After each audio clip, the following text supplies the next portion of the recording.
learning objectives to identify normal bony landmarks seen on X-ray.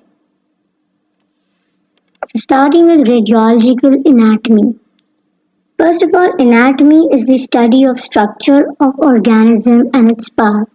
And when this study of structure of organism occurs by using radiological films, it is called as radiological anatomy. Radiographs are an essential element in clinical diagnosis. X-rays were discovered by a German physicist Wilhelm Conrad in 1895. There are several different views of a radiograph. They are the AP view or the anterior-posterior view, the PA view or the posterior-anterior view, oblique view, and the lateral view. Anterior-posterior view. Anterior-posterior. Anterior is front and posterior is back. So the view is taken from front to the back. When an X-ray is taken with the back against the film plate and the X-ray machine in front of the patient, it is called an AP view or the anterior-posterior view. Posterior-anterior view, that is from back to the front. When an X-ray is taken with the chest against the film plate and the X-ray machine behind, the patient is in a posterior-anterior view as opposed to the anterior-posterior view. Then we have an oblique view. The central ray passes through the body part, which is an angle to the transverse plane or the coronal plane. And this is the lateral view, in which the central ray passes from one side of the body to the other through the axial plane. You could see the lateral view of the chest showing the trachea, scapula, sternum, vertebrae, and the ribs. And on the other hand, you could see the lateral view of the wrist joint and the hand.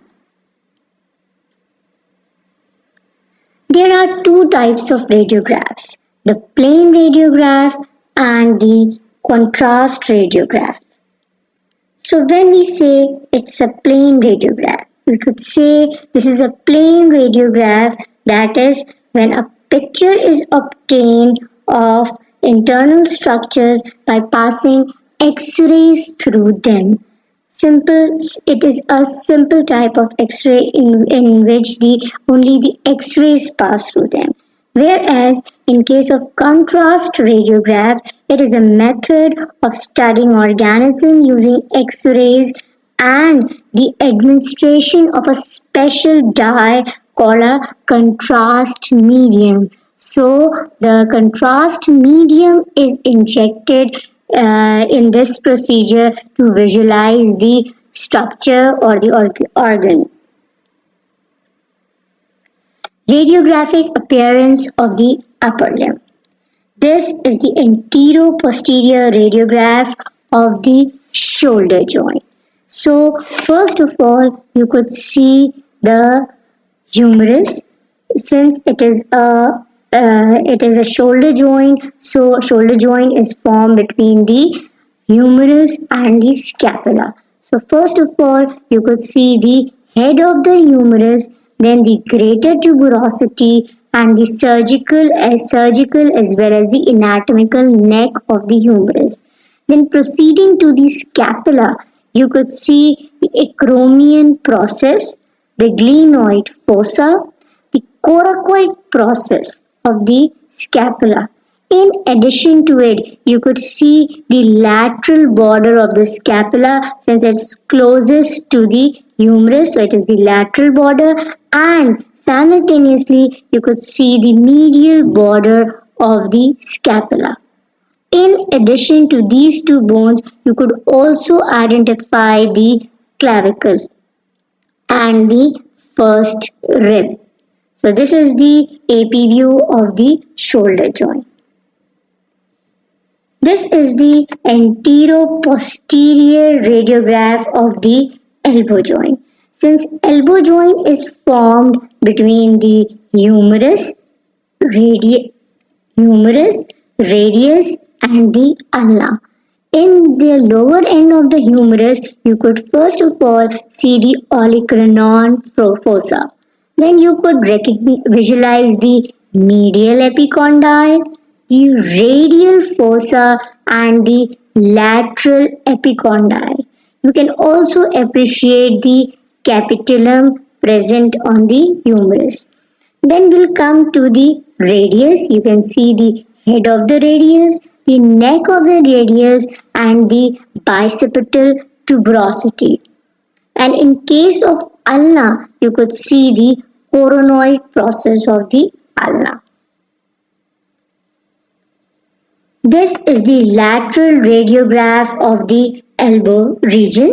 You could see the humerus, the ulna, and the radius. You can recognize the radius with the head of the radius, the neck of the radius, and the bicipital tuberosity. Then you could see the coronoid process of the ulna and the olecranon process of the ulna.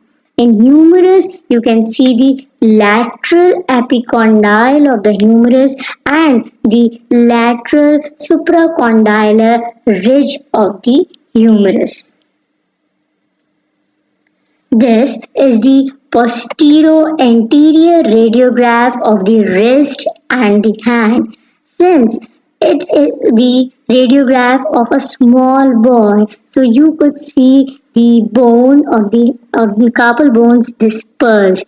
In the next figure, we could see the view of an adult, and you can see the change, the difference between the two X-rays. In this, you could see, first of all, recognize the radius and the ulna. Then you could see the carpal bones, the fifth metacarpal, the proximal phalanx, the middle phalanges, and the epiphysis of the phalanges. This is the posterior-anterior radiograph of an adult wrist and hand. Since it is the view of an adult wrist and hand, you can see the carpal bones. They are so composed against each other. Whereas in the previous figure, you have seen that the bones are dispersed. So first of all, the wrist joint. In wrist joint, you can identify the radius, ulna, and the carpal bones. In this is the head of the ulna, the styloid process of the ulna, and in radius you could see the styloid process of the radius. Then we have the carpal bones. In the carpal bones, first of all, you could recognize the scaphoid. Then you have lunate, then pisiform, triquetral. In second row, you can see the trapezium, trapezoid. Then we have hook of the hemate, capitate, and then you can see the triquetral. In addition to it, you could see the first metacarpal, a sesamoid, small sesamoid bone is also present over here. Then we have a distal phalanx of thumb, proximal phalanx of little finger. This is the lateral radiograph of an adult wrist and hand.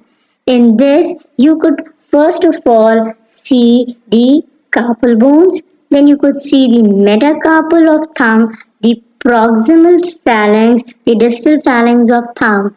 In the index finger, you could see the distal phalanx of the index finger, distal phalanx of the little finger, the middle phalanx, and the metacarpals, which are superimposed on one another.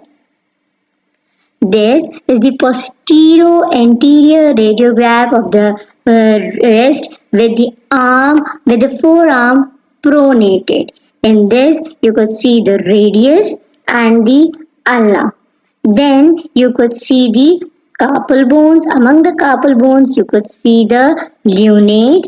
Then you could see the scaphoid, and you could see the capitate, trapezoid, trapezium, the pisiform, hook of the hemline. You can also see the fifth metacarpal and the first metacarpal.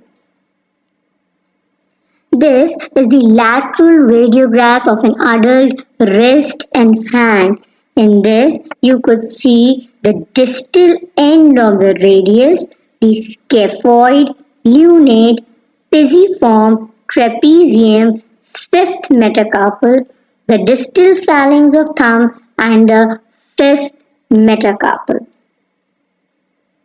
This is the transverse axial magnetic resonance image of the upper part of the right forearm. In this, you could see, and it is basically a cut section. You could see several muscles like the flexor carpi radialis muscle. Then you could see the flexor digitorum superficialis, the median nerve, flexor digitorum profundus, the ulna, basilic vein, extensor carpi ulnaris, extensor pollicis longus, the interosseous membrane, cephalic vein, the radius, flexor pollicis longus, brachioradialis, radial artery, and superficial branch of the radial nerve.